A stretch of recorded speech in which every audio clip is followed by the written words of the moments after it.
I was born at Pawleys. Name of your parents or guardians? David and Maggie Riley.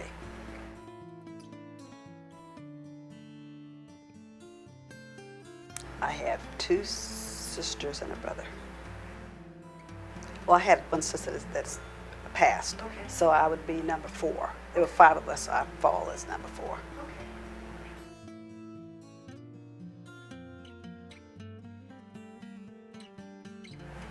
Just of a spirited, loving, energetic woman who cared and shared, and just a person I was very comfortable with. It was almost like you could say like a second mother. Okay. She was just a person who was always there. So it was like she was part of my early life. Okay. So that's who she was. I mean, she was just a person who was always in my life. And like I said, she was like a neighbor or a family member. Those are the feelings I had toward her, as well as a teacher. But the memories of her as a just an individual in the community that's the kind of image that I remember of her.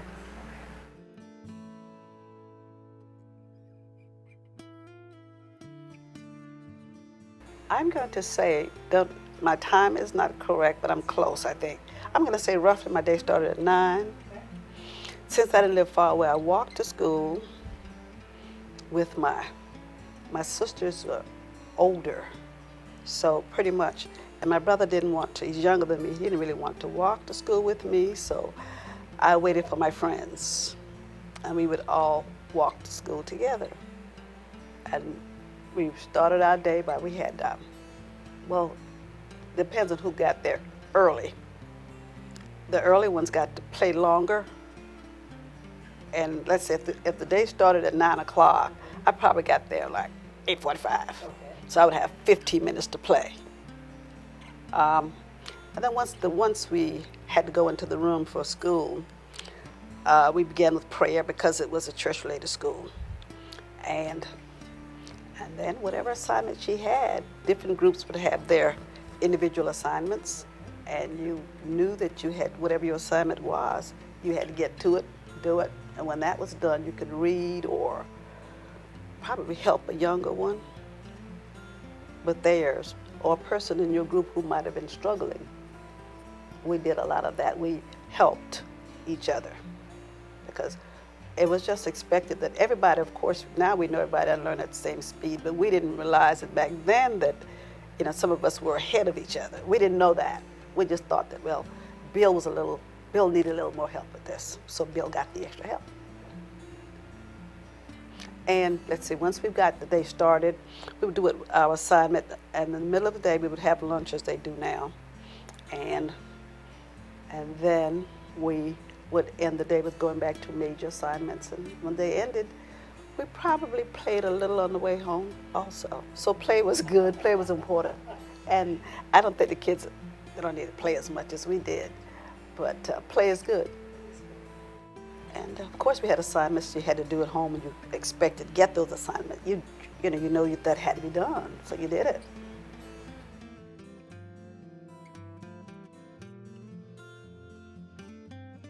We didn't have lunches today. We had sandwiches for lunch. Some of us, a few kids brought their lunch, but as a whole, we had a very light lunch. We didn't eat a lot for lunch. We had sandwiches, milk, and fruits. Not a lot of dessert, just crackers and cookies and stuff like that. We didn't have a lot of lunch. And we just spent time, lunchtime, we all just ate lunch and shared that with each other too. So I guess it goes back to the sharing we had among each other.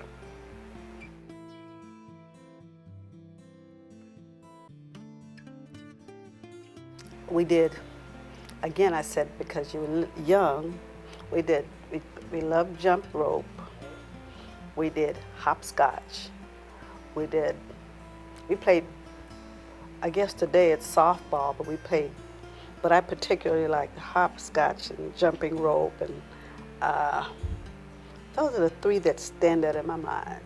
I'm sure we did other games, but there were not a lot of creative games as the children have today, but that's what we did.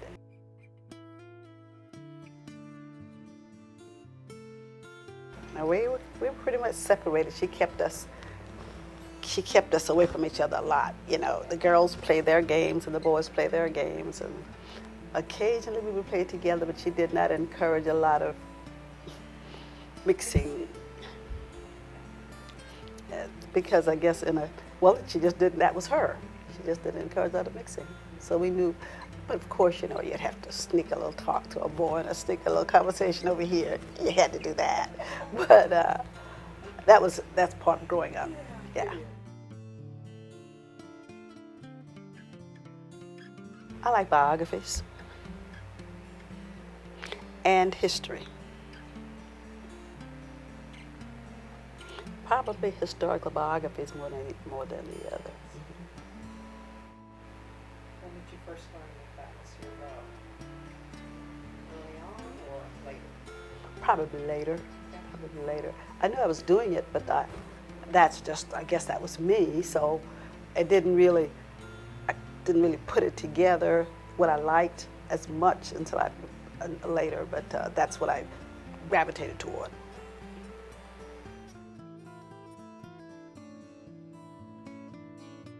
As I said before, you were expected to act in a certain way. So if you were expected to act in a certain way, you started that early on in school. Therefore, you thought that's what you do when you go to school. You behave, you were respectful. And she would, being a one-room teacher, she had to have about herself a way of, I wouldn't use the command as a strong word, but she had to have a way of having a sense of control. And she did it in a dignified manner that you knew that manners was important. Remember that took place back in the, 50s and 60s. So that was a Southern thing as well. You were respectful. And so that what was expected of you is what you did. And as I said, because we had developed this work ethic of you have to do this, you have to do that, so that just carried over because that's the way school was taught. That's what you knew, so you continued that process.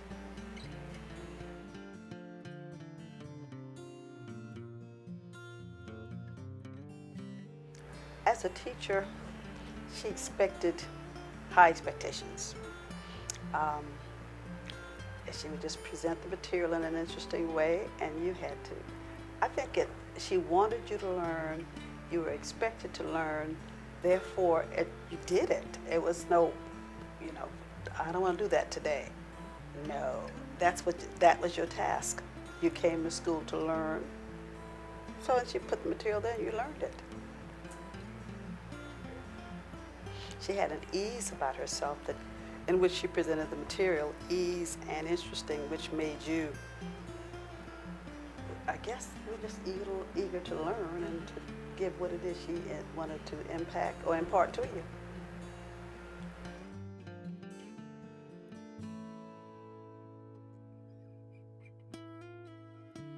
I guess the friends, we were all friends with each other. I mean, you would have your little spats and what have you, but as a whole, you developed a friendship with your classmates, and that friendship, a lot of the friends, we're still friends today.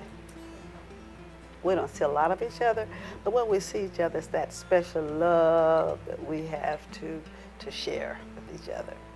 And it was just from having been around each other for years, because we were encouraged to spend time, well, not necessarily outside of the school, but we just spent time together and learned to play with each other, because that's at low grades. We learned to play with each other.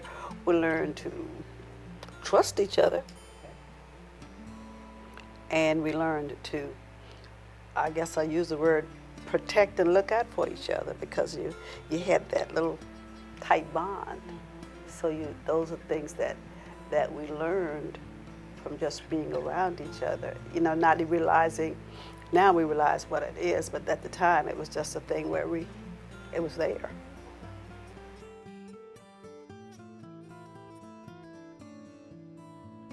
We came here to Georgetown at Hop High.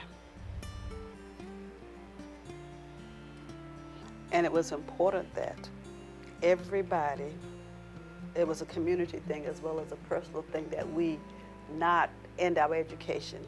We went to the 8th grade, and it was important that we not end it there.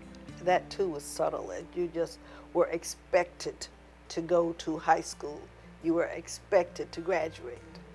And you were expected to either move on to college if it were possible, other young guys were encouraged to go into the service, or get a job that would make you a productive member of society.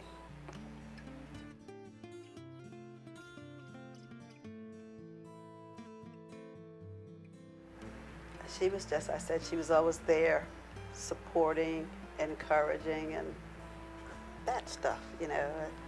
So I can't say that. She would just say, if you, in the community, a person who was a fixture,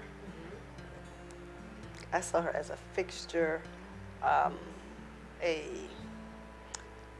guess you would say a guardian, a fixture, I guess you could say a role model as well, a person to whom you looked up.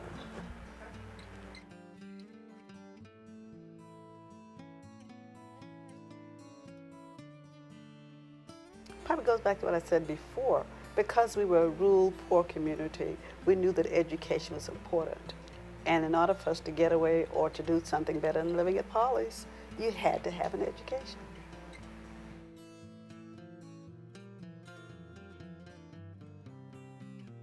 Well, of course, the little one-room school no longer exists. Caring, I suppose the teachers still are caring, but of course the methods of teaching have changed. What it is that you're expected to learn, you're expected to learn so much more in a short period of time as compared to when we went to school. You had time to probably, I'm going to say, we probably had time to repeat, or there was enough time to make sure that you had all the basics down, and you know, you knew it before you moved on. And I mean, you weren't expected to spend forever on that basic skill, but you were able to get the skills instilled in you. And I'm sure today's education just don't have time to spend time doing all that. Of course, the methodology is different, and because we had a one-room school, we didn't have to get to learn so many different styles. She knew our learning style, whatever it was. Back then it wasn't called learning style. Right. We just, so whatever we learned, however we learned, this is how we learned. And today, of course, you've got so much more diversity and so many more people. You have large classrooms, a larger school. Things are just, I would have to say, be different in that way.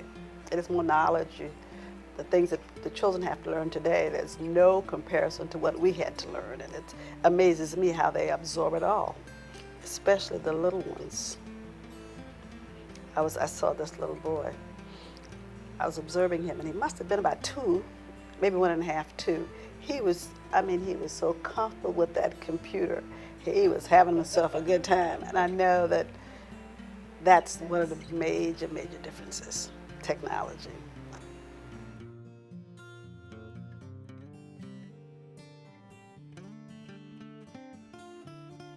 Probably, she always told us the important, she didn't really say it, but she exemplified education.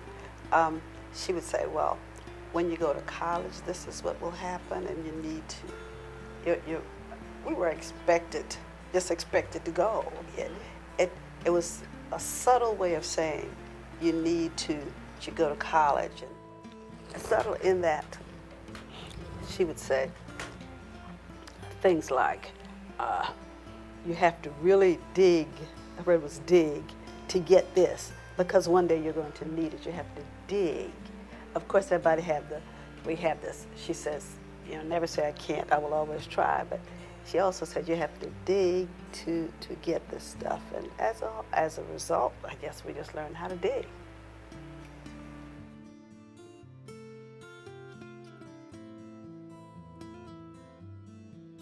It was just as I said before, we took it for granted because that was learning, that was going to school, and she just instilled those things in us and made us comfortable with our lives, comfortable in that we knew we had to grow, we knew we had to learn.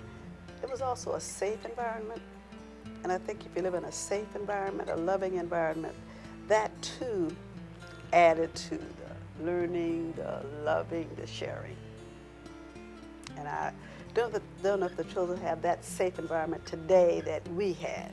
It was, as I said, it was a small place, but because of the size, it helped to create the warmth, the trust, encouragement, curiosity.